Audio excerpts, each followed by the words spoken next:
hemos visto adaptación celular, ¿cierto? ¿Cómo definirías tú que estás bostezando en un león? Es de la letra de Maya. Bueno, dejamos los pasos. ¿Y? Disculpen, es que viene a delegar. Lo que pasa es que creo que se ha volteado un camión de gas. ¿Qué pasa? No sé. Sí. Un tráfico tremendo.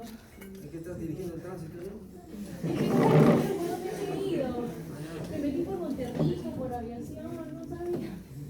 Sí, hubo una fuga de gas.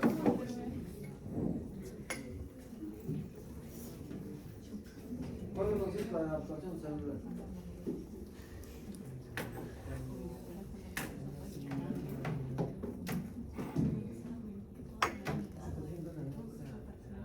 Adaptación, ¿no?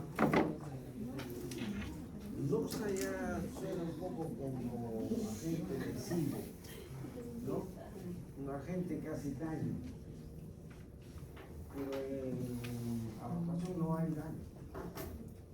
Puede terminar haciendo un daño, pero no es lo común. ¿Tú? Es como una célula mantiene sus procesos fisiológicos frente a un cambio en el ambiente. Puede ser, muy bien. Una adaptación, un cambio, ¿no es cierto? ¿Tú? Los cambios que sufre la célula frente a los diferentes a las diferentes entornos, por ejemplo, estrés. Muy bien, ¿tú? Bueno, serían, o sea, cómo reacciona la célula ante puede ser algo patológico, fisiológico.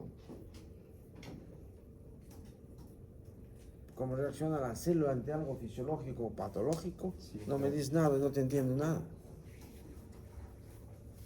¿Tú? Como una serie de procesos por los cuales la célula se adapta a su entorno para mantener su homeostasis. Muy bien. Es la definición un poco más exacta, digamos, ¿no? ¿Tú? El último. ¿Usted me llama?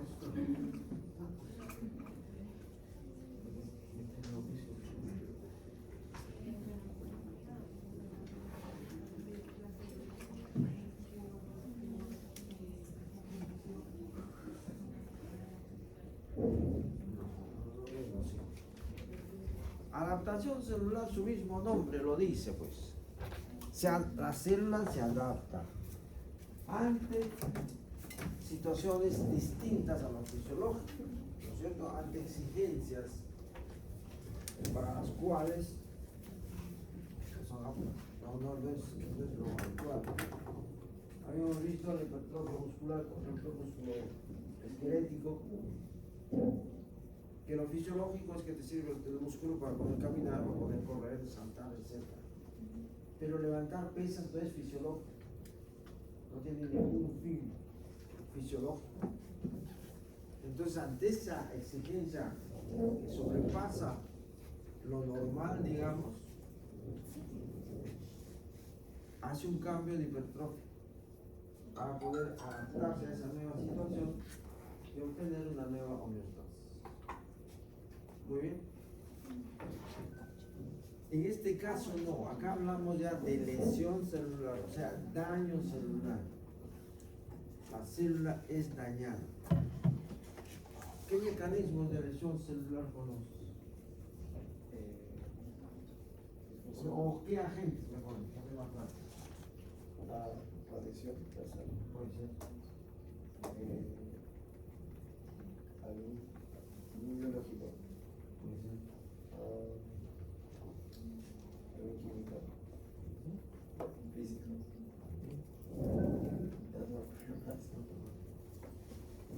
Entonces hay varios agentes que pueden dañar la célula. Como lo dice este joven, muy bien. Acá tenemos una listita. Causas de lesión celular, isquemia. ¿Qué entendemos por isquemia? Falta de oxígeno. Disminución del aporte de sangre. Disminución del aporte de sangre. Que lógico, si llega menos sangre al tejido también le llega menos oxígeno. Pero de es disminución de oxígeno, ¿no es cierto? Porque uno viaja a la altura, por ejemplo, te llega menos oxígeno a los tejidos, pero la sangre es la misma. La cantidad de sangre que tiene uno es lo mismo. Pero lo que pasa es que en las alturas la presión atmosférica del oxígeno es baja. Entonces el aire que inhalas o inspiras está bajo de oxígeno. Isquemias tiene que ver con disminución de la cantidad de sangre que llega a un tejido, que según el grado de disminución puede ocasionar distintos trastornos. Si disminuye un poco la cantidad de oxígeno que llega a un tejido, ¿qué puede ocasionar? Necrosis. Hipoxia es lo que se llama. Hipoxia quiere decir disminución de oxígeno. Pero ¿qué puede ocasionar la hipoxia?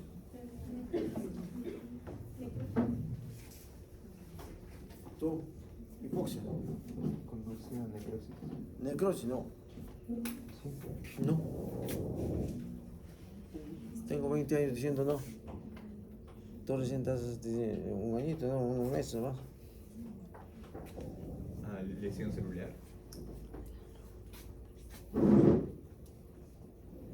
No tanto. Bueno, hasta cierto punto sí. Es que hipoxia es simplemente disminución de la cantidad de oxígeno.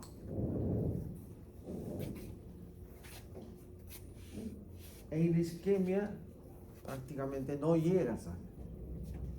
Podríamos hablar de anoxia, un extremo. Situaciones en las cuales puede haber hipoxia.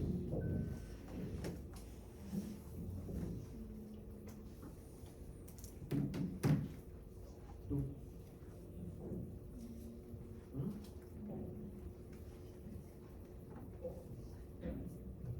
¿En qué situaciones puede haber hipoxia? Porque estoy como un escribano, aquí y allá. ¿Qué escribe si no decimos nada? ¿Ah? ¿Qué situaciones puede haber hipoxia? Por ejemplo, Sí. cuando uno se está ahogando, no sé,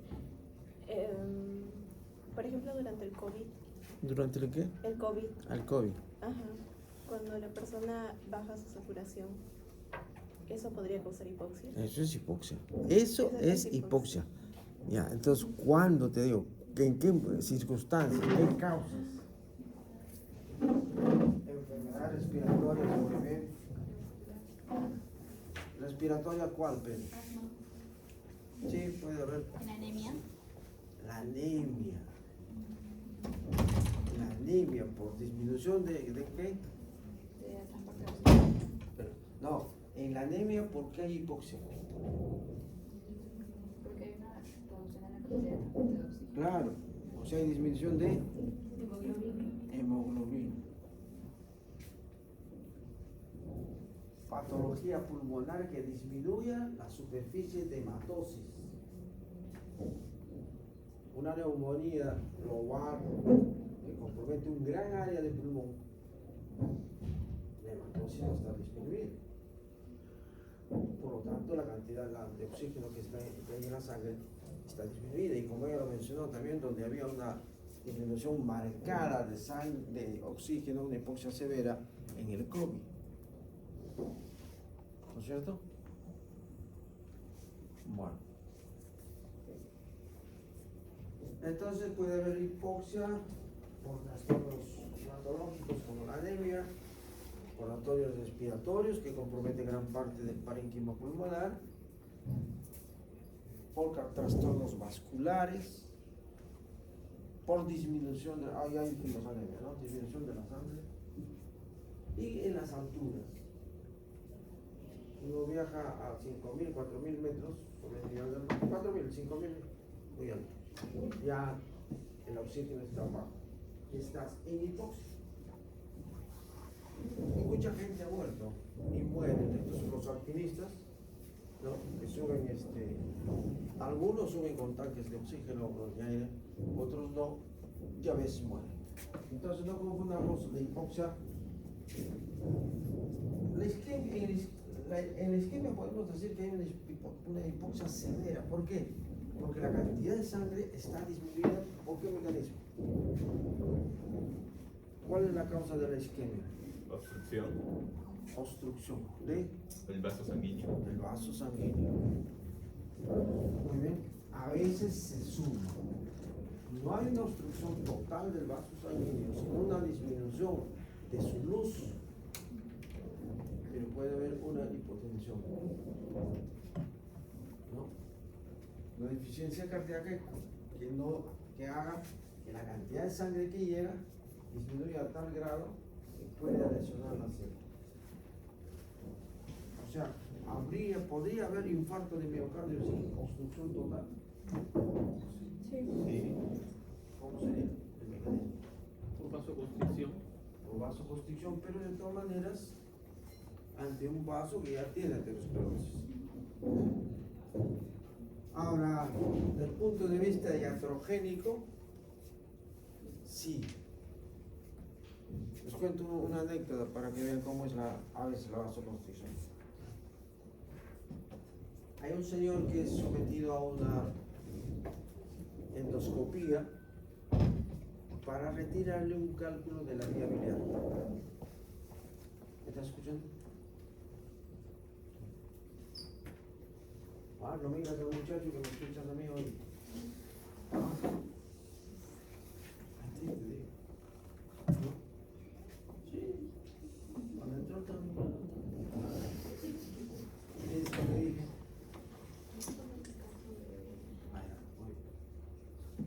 Bueno, voy a ir rápido porque tenemos que hablar un montón. O lo hacemos en la práctica, ¿no? Los ejemplos en la práctica, ¿no? Sí. Los anécdotas en la práctica, ¿no? Entonces, causas por las cuales se puede lesionar la célula: isquemia, químicas, físicas, biológicas, virus, bacterias, hongos, parásitos, etc. Alteraciones inmunológicas, nutricionales, carencia o exceso, y alteraciones genéticas. Y precisamente todas esas causas de lesión celular es que trata patología general.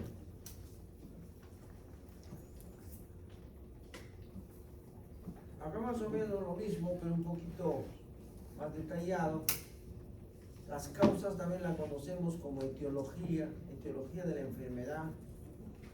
Lo mismo que puede ser genética, inmunológica, nutricionales, infecciones, toxinas, trauma, etc.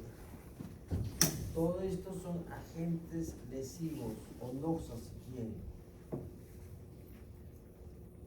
que dan lugar a un mecanismo patogénico de una enfermedad. Este mecanismo patogénico, ¿qué cosa era la patogenia? El mecanismo de una enfermedad. Muy bien.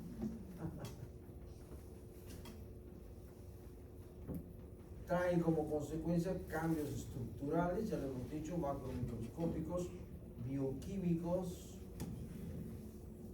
moleculares, etc. ¿Qué altera la función de las células y el tejido? Esta función de las células y tejido da origen a los signos y síntomas que se observan en las enfermedades. Muy bien. Cuando hablamos de lesión celular, una célula, como hemos dicho, puede adaptarse, y hemos hablado de eso suficiente. A veces la adaptación es tan grave o de una magnitud o duración que puede terminar en una lesión celular. No es lo habitual. O por el otro lado, directamente estos agentes que hemos visto acá actúan directamente sobre la célula, lesionándola. Pero la célula en un momento inicial puede tener un cambio o una lesión reversible. ¿Qué quiere decir reversible? Que si elimino el agente lesivo, puede volver a la normalidad. Pero lo más común es que este agente lesivo sea de una magnitud grave, severa o progresiva, de tal manera que la lesión se vuelve irreversible. ¿Qué quiere decir irreversible? Que no hay marcha atrás. En otras palabras, estamos hablando de que la célula muere. Hay muerte celular. Hay varios mecanismos, los más frecuentes, el más común, casi 99% es de necrosis. ¿Cómo mueren las células, tejidos, órganos? A través de la necrosis. De ahí su importancia de conocer bien. También otro mecanismo que hay es apoptosis. Pero la apoptosis, a diferencia de la necrosis, puede ser fisiológica o la famosa muerte celular programada, o puede ser apoptosis patológica, que no se ve desde el punto de vista clínico, no es muy visible. No es bien manifiesta, mejor dicho. No se puede identificar, salvo histológicamente. Muy bien. Necrosis. Dijimos que en un momento había una célula normal. Al comienzo, por isquemia, por ejemplo, o una toxina, etc., hay cambios que son reversibles, que comprometen a la membrana citoplasmática, a la membrana mitocondrial, a la membrana del retículo endoplásmico, etc. La célula se hincha, aumenta de tamaño.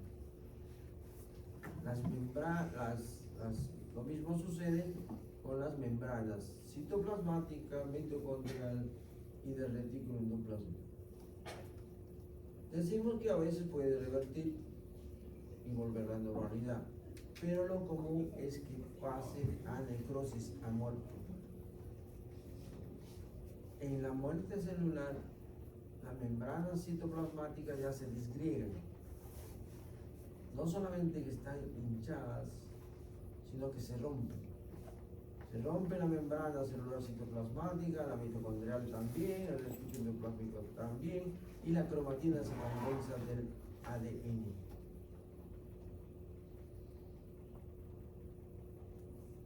Que se rompa la membrana citoplasmática nos permite hacer diagnósticos de ciertas enfermedades, ¿no es cierto? Por ejemplo,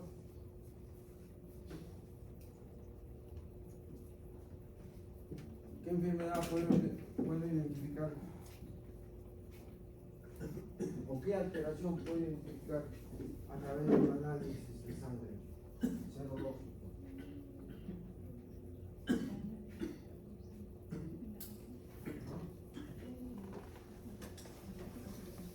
El infarto de miocardio.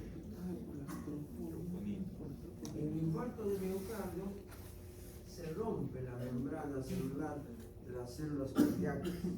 Entonces sale su contenido. Sale la proteína, la troponina. ¿Qué más? La creatinquinasa B,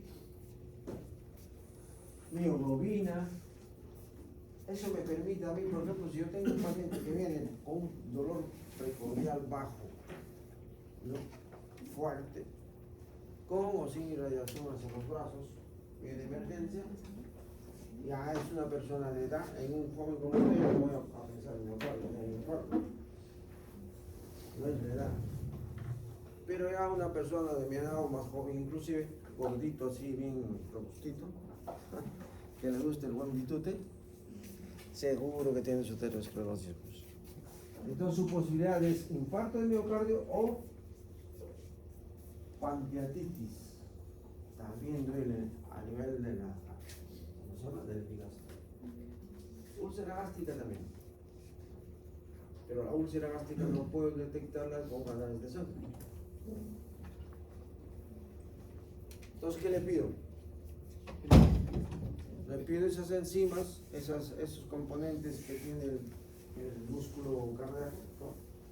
Y cuando se rompa la membrana del músculo cardíaco, como se ve acá, Entonces todo eso va a salir, pues, se va a la sangre.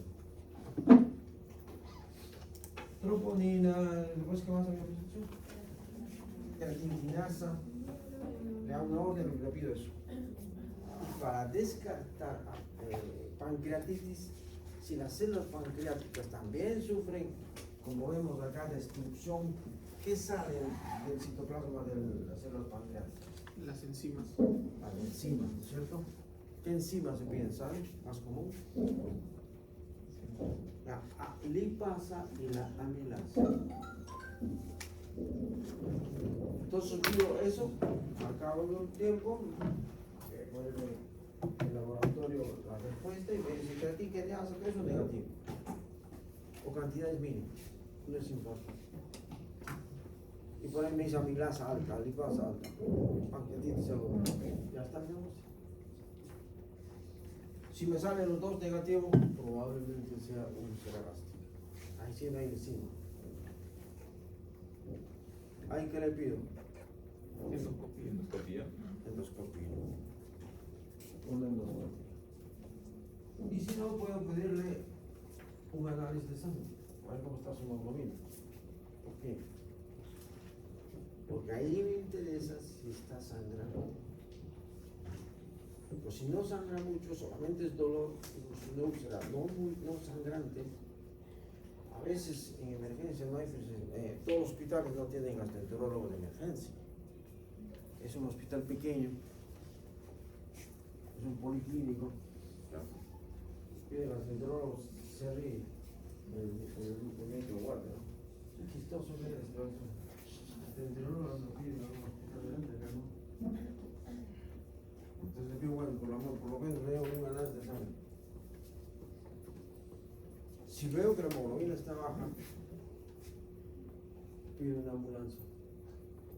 Claro, para mandarlo a un hospital grande, donde le hagan la endoscopia. ¿No?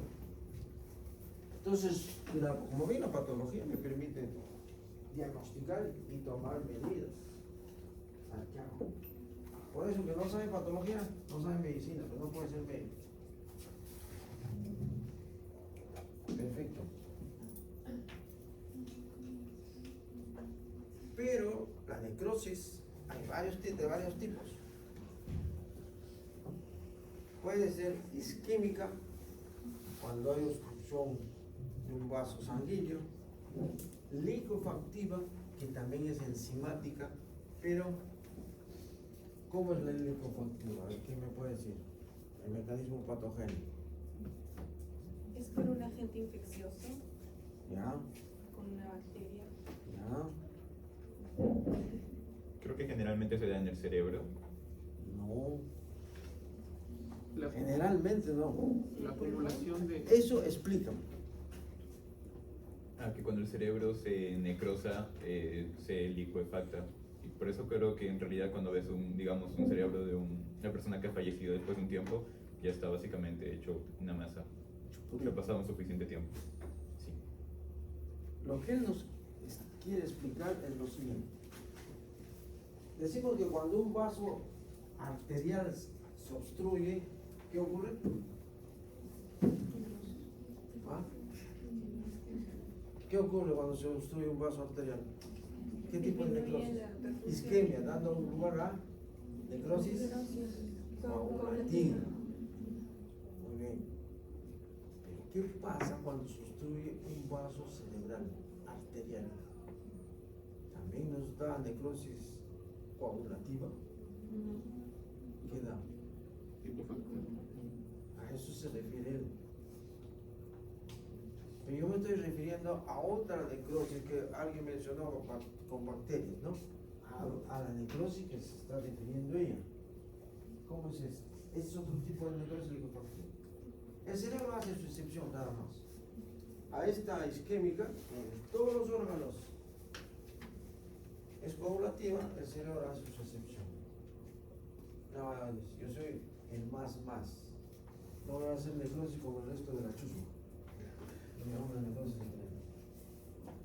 Pero la otra necrosis que estamos hablando, esta liquefactiva, es ante la presencia de, como dice ella, ¿de qué? bacterias. ¿Qué sucede? ¿Cuál es la patogenia? Entonces ustedes saben que la patogenia es como contar la novela, ¿cierto? Comenzamos con el capítulo 1, se presenta la bacteria. Ya, ¿qué más hay? Bien. Hay un estado de inflamación prolongada, un estado de inflamación aguda, Perdón. una inflamación aguda. A ver, ¿cómo decías? Que al presentarse la bacteria, lo que hace el macrófago es dividirlo para luego ir y presentarlo en el linfocitos T que puedan mediar la inflamación y así eliminarla, ¿no? ¿Qué inflamación? Aguda en ese momento que no puede combatir Pero con bacterias raras, crónica. la tuberculosis. Es una nariz. Muy bien, los dos tienen razón. Ante una bacteria, a veces hongos más raros, pero generalmente infecciones bacterianas, inician el proceso, como dicen ellos, de la inflamación aguda. ¿Quién es el primer elemento que detecta que ha llegado una bacteria? Ya lo dije. El macrófago. El macrófago. Ustedes saben que los macrófagos están en el tejido conjuntivo, distribuidos por todo el tejido conjuntivo y precisamente alrededor de los vasos, para detectar cualquier material extraño o cualquier elemento nocivo. E inicia la inflamación aguda, que después lo veremos en la próxima clase. Esa inflamación aguda necesariamente produce necrosis liquefactiva. No. ¿Cuándo produce necrosis liquefactiva?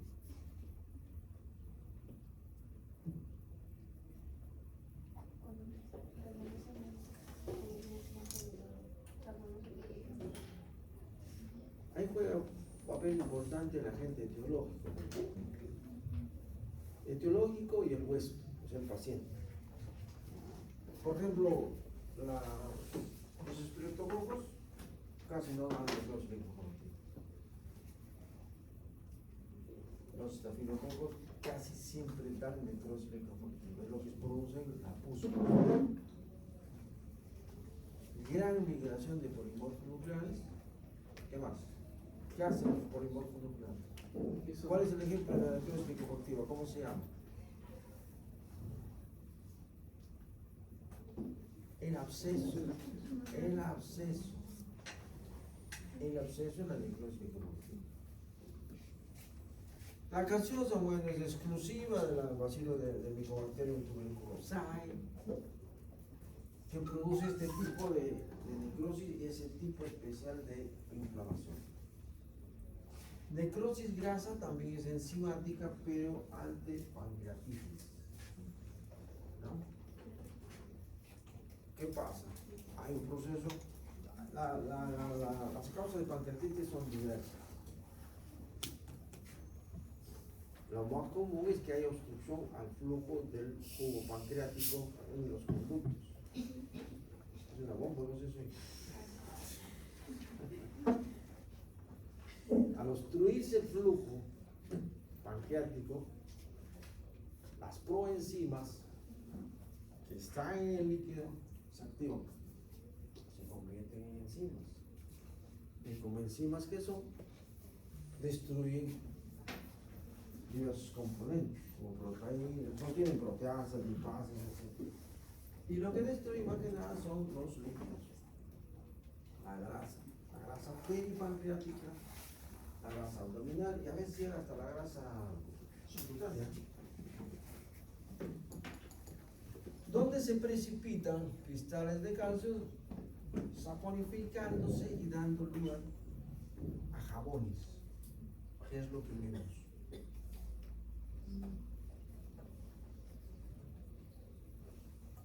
¿Qué nos indica estas curvas?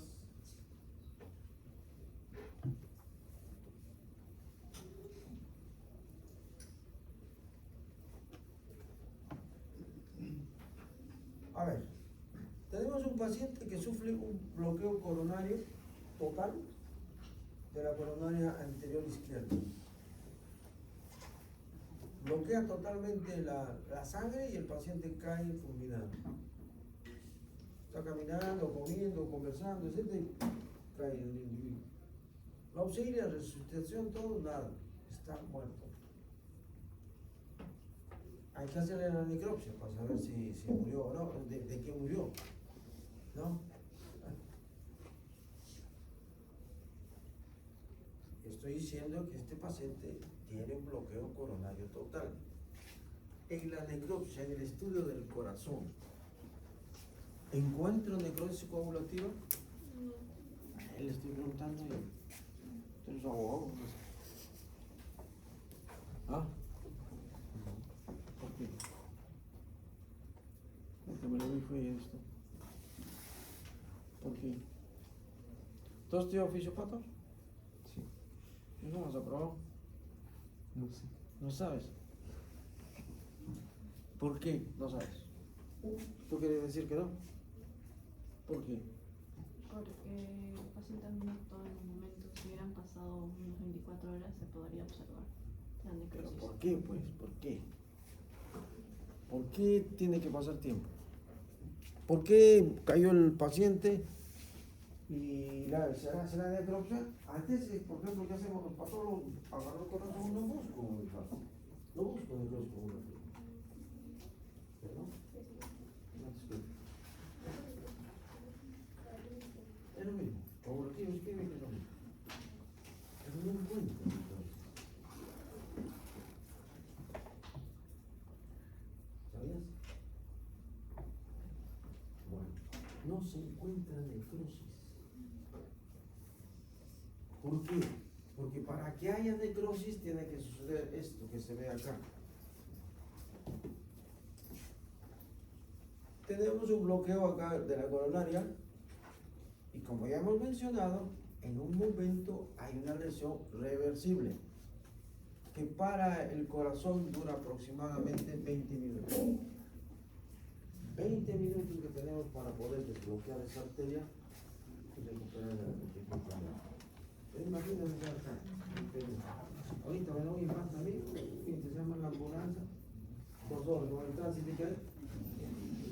Mejor ya no llamen a un hospital, llamen a la morgue directamente. A la morgue ya. ¿No? Aquí en 5 horas lleva al hospital. Entonces a los 20 minutos, si sigue obstruido el vaso, va a la necrosis, a la muerte celular primero. Acá hay muerte celular. Este paciente que le estoy mencionando muere acá. Se bloqueó acá, se murió. Pero tengo otro paciente que tiene lo mismo, un bloqueo coronario, pero muere todavía al segundo día. En ese paciente sí encuentro necrosis coagulativa y encuentro infarto. ¿Por qué? Porque para que haya infarto, después de la muerte celular, el músculo se murió, ¿eh? Pero después de la muerte celular, hay una serie de alteraciones que primero son bioquímicas, luego ultraestructurales, después hay cambios que puedo verlo con microscopio óptico, pero todo esto es tiempo, ¿eh? Horas, muchas horas. Después de 12 horas o más, recién puedo ver macroscópicamente. O sea, tiene que pasar todo ese tiempo. Entonces el primero que se bloqueó inmediatamente y cayó fulminado, no había tiempo para eso. No se ve en casa. El músculo está muerto, sí, está muerto. Pero no se ve. En cambio el segundo que se murió más tarde, que duró todavía horas con vida, ha tenido tiempo para desarrollar todo esto. Entonces, ¿qué hago? ¿Qué haría para ver cómo investigo el corazón? Ese que se murió en forma inmediata. ¿Qué busco? Busco el bloqueo coronario nomás. Vesículas coronarias. Si veo un trombo ahí está, ahí está. Pero que se murió inmediato por eso no hay infarto.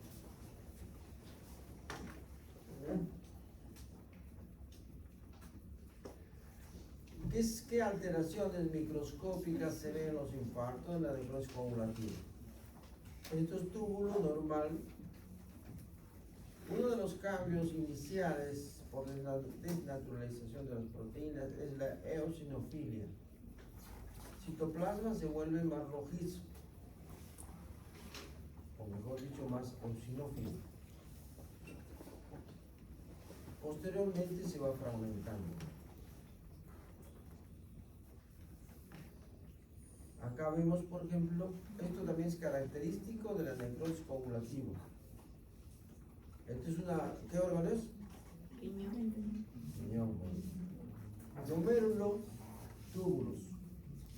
Acá también veo túbulos. ¿Cuál es la diferencia? Acá veo túbulos y acá también veo túbulos. Pero acá, ¿qué no veo? No hay núcleos.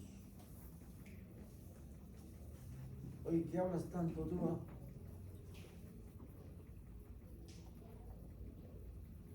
Entonces, una característica de la necrosis coagulativa es la ausencia de núcleos, pero persiste un tiempo la estructura celular, persiste la estructura. Esa zona del riñón está muerto, esos túbulos están muertos, pero persisten un tiempo, su imagen, su sombra, su voz.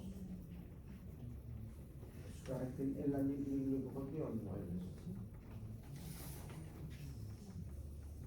O sea, ¿cuáles son las características? ¿No?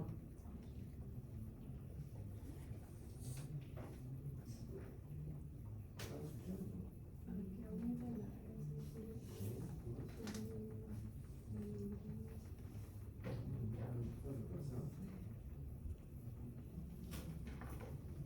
Muy bien.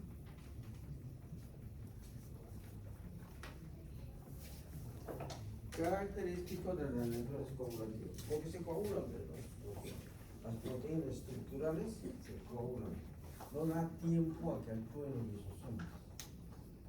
Esto es lo que mencionaba este joven. ¿Cuál es tu nombre? José. José.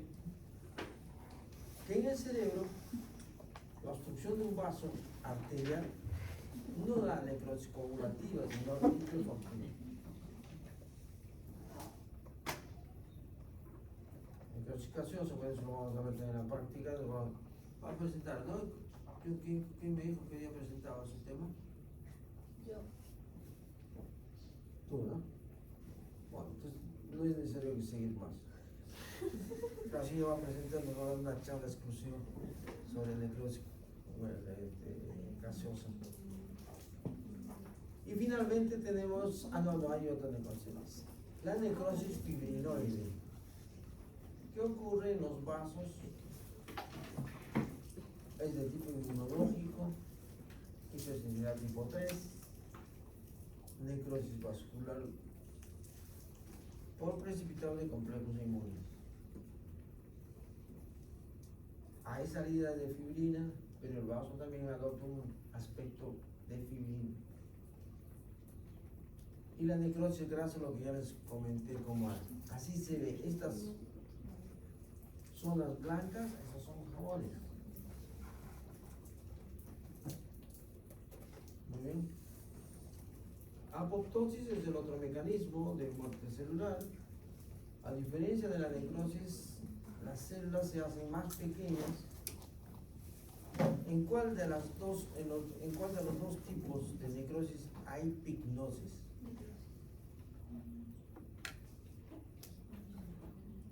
Necrosis de cuello. ¿Ustedes qué dicen?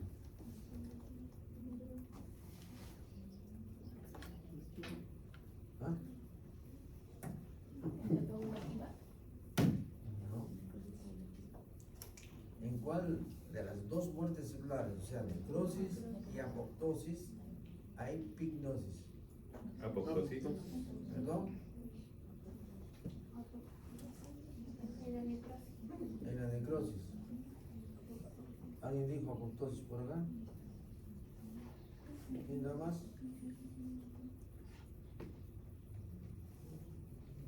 Hay pignosis en las dos. En la necrosis coagulativa o en la necrosis y en la apoptosis. Los dos, en las dos situaciones el núcleo se torna más pequeño y más oscuro, digamos.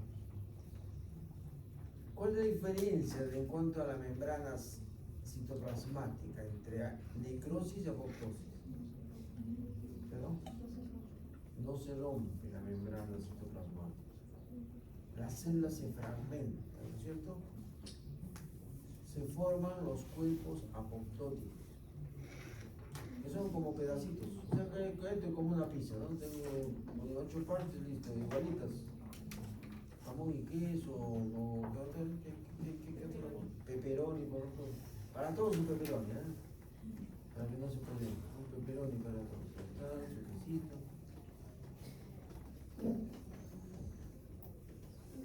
¿Qué otras diferencias hay entre necrosis y apoptosis? ¿Perdón? Inflamación tónica, igual. Muy bien. ¿Qué más? ¿No tienes reprogramada? ¿Cómo es programada la otra nunca? La necrosis es siempre patológica. ¿Qué hora es? ¿Hasta qué hora tenemos? 20 minutos más la música. No hay descanso, entonces seguimos. ¿O quieren que les dé descanso? ¿Cómo están sus cerebritos? Sus microcefalias, ¿cómo están?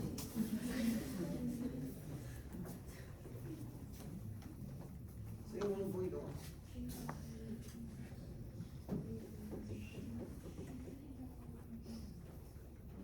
Pero a nosotros nos interesa la apoptosis, como lo han mencionado muy bien. Hay una que es fisiológica, o la famosa parte celular programada, que es útil, ¿no es cierto?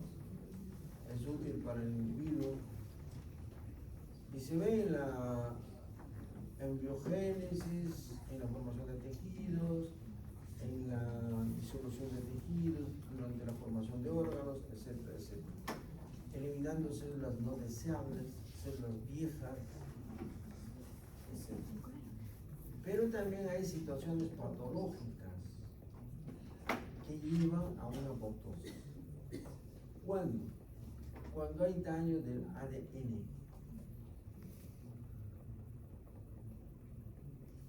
Una célula es eliminada cuando se daña el ADN de tal manera que no puede repararse. Porque el organismo tiene capacidad de reparar un daño del ADN. ¿Cómo se llama ese gen? P53, ¿no es cierto? También hay apoptosis patológica cuando se acumulan proteínas mal plegadas, o en infecciones, sobre todo virales. En las infecciones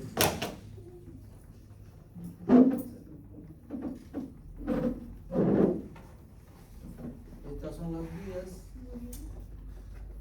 mitocondrial o intrínseca, en la que es más patológica,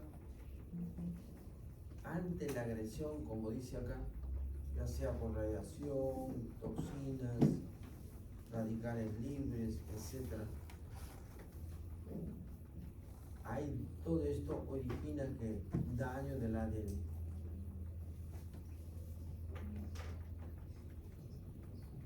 Que va a estimular proteínas proapoptóticas. ¿Cuáles son las proteínas proapoptóticas?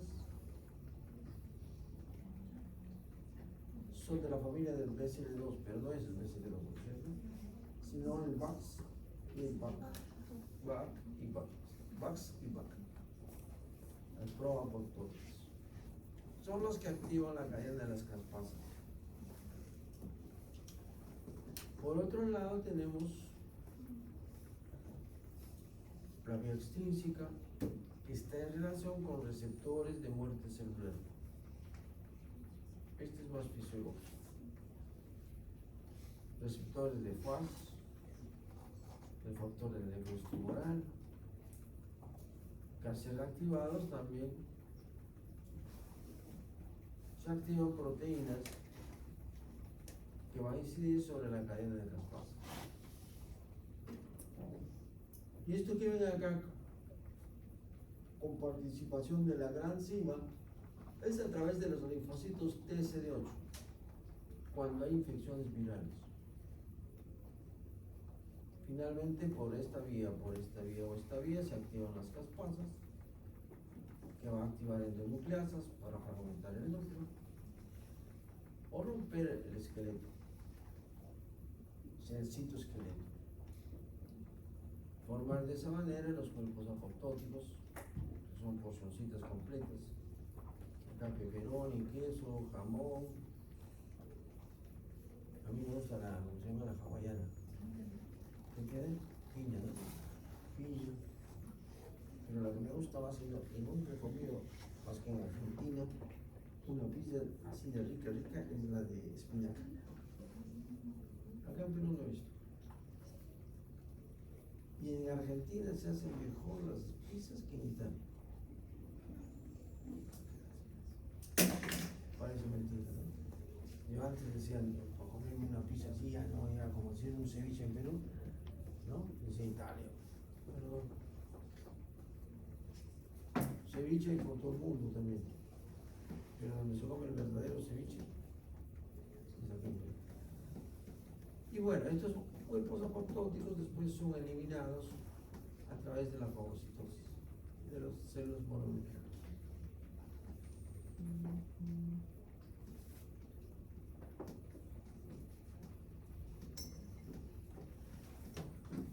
Bueno, ya me cansé.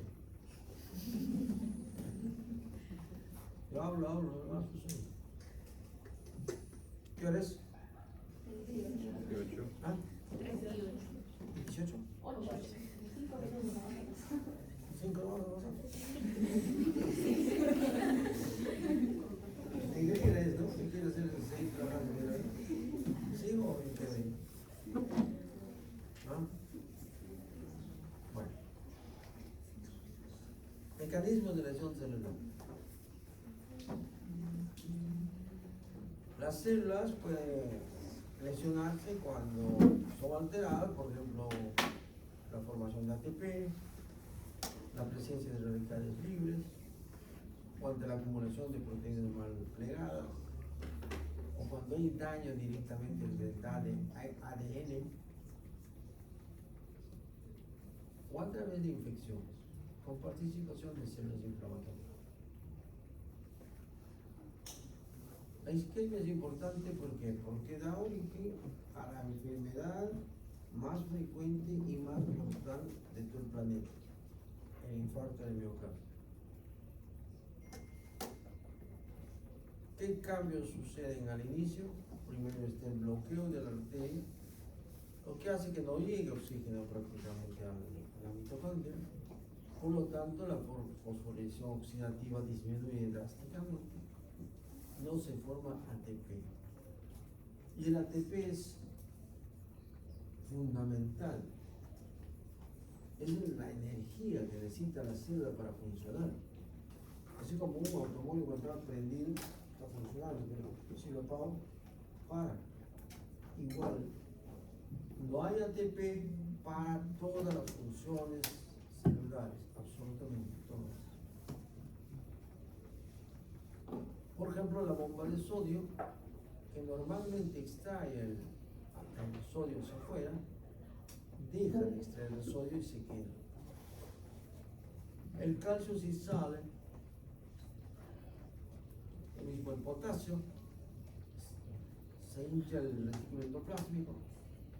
Esta retención de sodio y cloro hace que se incremente el agua, por eso que la célula crece, porque se llena de agua, lo que algunos lo describen como edema intracelular. Pero el nombre más apropiado que se usa en patología es degeneración hidrópica o degeneración vacuolar, y que es una de las lesiones reversibles que conocemos. En su desesperación de la célula por obtener energía, utilizan glucógeno, la glicólisis, para obtener energía Con 3 moléculas de glucosa obtiene 6 de ATP, mientras que con una molécula de oxígeno obtiene 36 moléculas de ATP. Entonces, hay disminución del glucógeno. El uso del glucógeno da lugar a que se acumule ácido láctico. El ácido láctico acumulado disminuye el pH. El pH lesiona el núcleo, lesiona el retículo endoplásmico, etc. Llegando finalmente a la célula, a la muerte celular.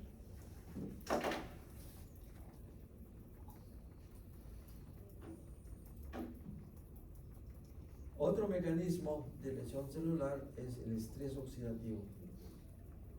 Normalmente se forman radicales libres en la célula, normalmente, fisiológicamente. ¿Ah?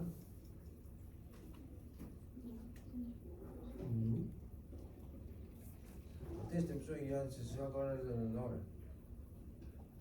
Normalmente el uso del oxígeno da lugar a que se formen radicales libres.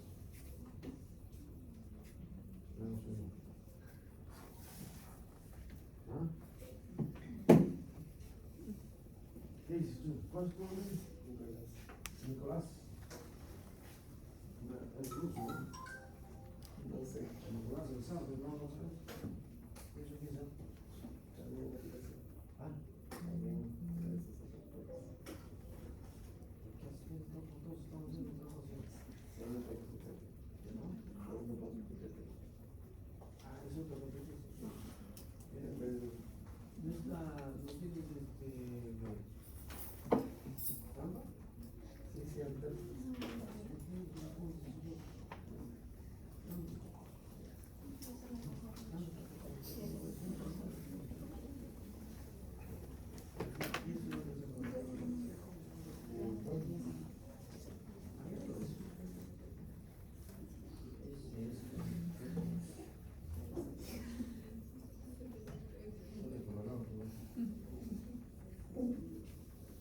Se forman los radicales libres normalmente en organismo.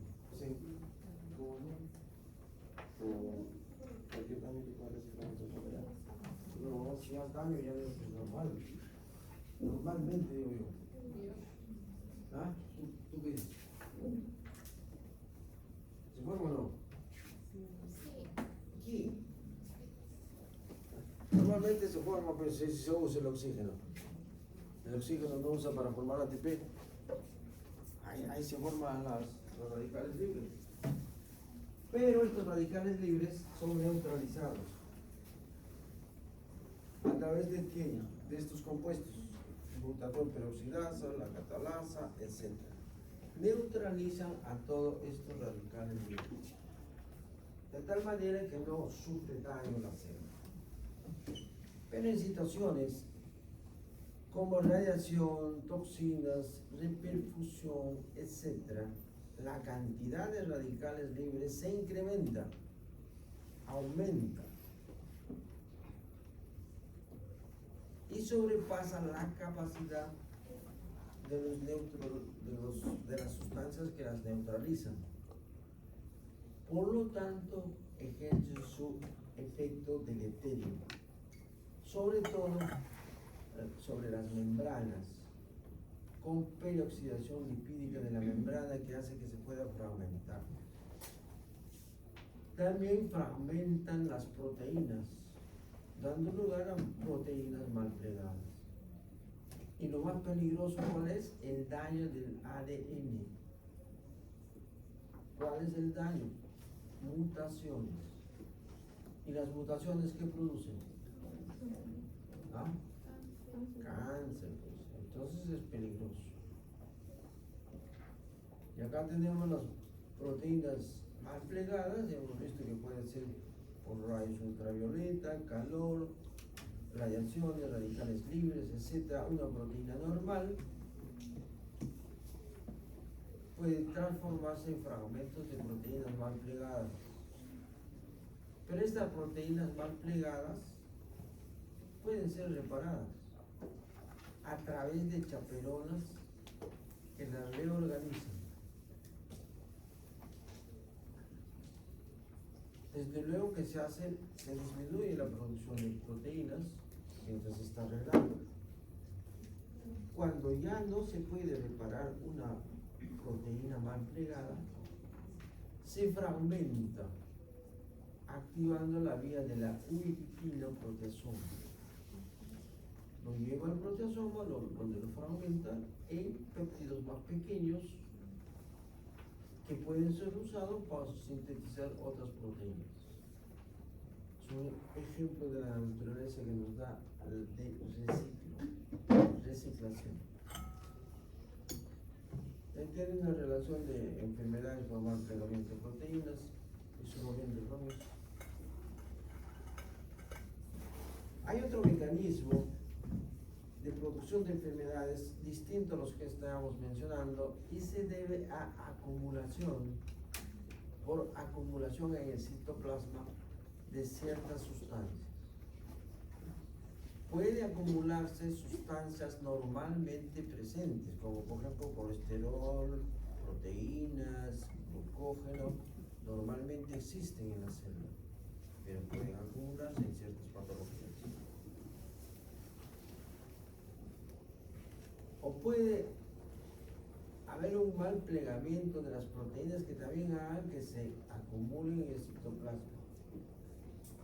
O alteraciones genéticas que alteren vías metabólicas por ausencia de alguna enzima que hace que se acumulen sustratos.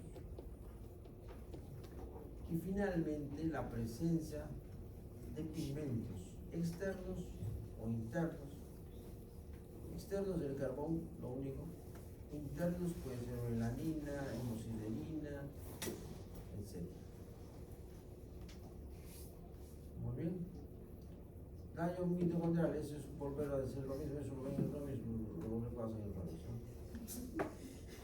Claro. Vamos a ver un ejemplo de enfermedades de depósito.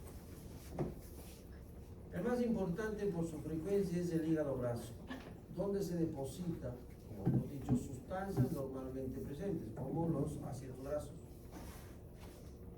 Los ácidos grasos se depositan en el hígado. ¿En qué situaciones? En ciertas situaciones en las cuales el metabolismo normal, que es este de acá, entrada de ácidos grasos, que sufren un catabolismo para sintetizar colesterol, fosfolípidos, etc., triglicéridos, posteriormente uniéndose a una apoproteína, forma la lipoproteína, de esta manera salen los lípidos del hígado. Ciertos factores hacen que se altere este mecanismo. Por ejemplo, ¿cuándo podemos hacer que se acumule triglicéridos? Cuando le aporto más ácidos grasos, ya sea en la dieta o en alteraciones del colesterol, la trigliceridemia, por ejemplo. O le aporto poca energía. ¿Cuándo le puedo aportar poca energía? ¿Perdón? ¿Cuándo? Cuando una persona es sedentaria. ¿Cuándo está en Italia? No, cuando es sedentaria. No. Cuando hay poco oxígeno. O sustancias, lo que es más frecuente, tóxicas, que alteran el metabolismo, como por ejemplo, sustancia tóxica que produce hígado graso, más frecuente. ¿Ah? Alcohol, pues. El alcoholismo crónico.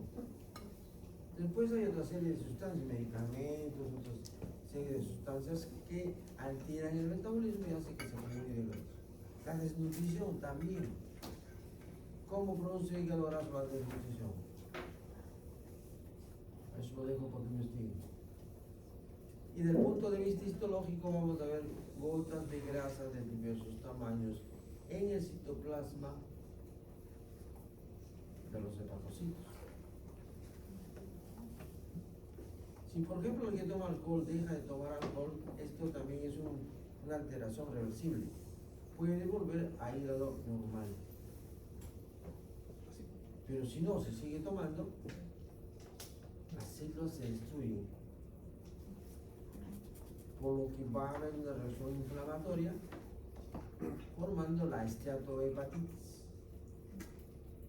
Sigue la esteatohepatitis, sigue chupando como negro, como se considera el nombre. Termina con una cirrosis. Otra enfermedad de depósito es la hemosiderosis. Ante la presencia de pigmento hemático, que pueden ser por hemólisis masivas, o alteración de la síntesis del hemo, como en la hemocromatosis.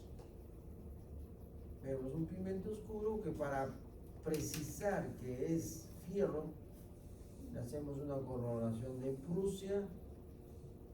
El azul de Prusia tiñe precisamente de color azul al fierro, confirmando que sí, esto es fierro.